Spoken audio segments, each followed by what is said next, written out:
Theresa May has been criticised for not condemning President Trump's immigration policy on her trip to Turkey. Last night, a Downing Street spokesman said the Prime Minister does not agree with some of the new US regulations. Let's speak now to our political correspondent, Susanna Mendonca, who's in our London newsroom for us this morning. Now, Prime Minister Theresa May was somewhat slow, wasn't she? She was certainly seen as being somewhat slow in condemning President Trump's new approach. How much will that overshadow what could have been potentially two very successful visits?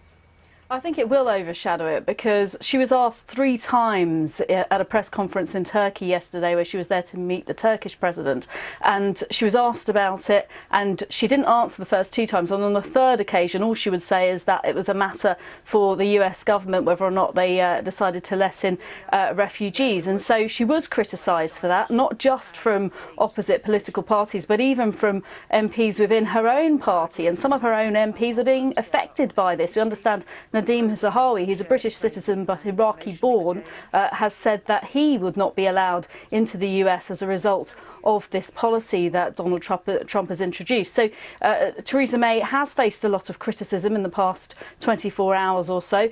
She was very late to then offer another statement from Downing Street saying that she didn't agree with Donald Trump and that the UK government would look into what had been set out by the US government and make representations on behalf of its citizens. Now, there's been a lot of reaction internationally on this. How will it play out for Theresa May?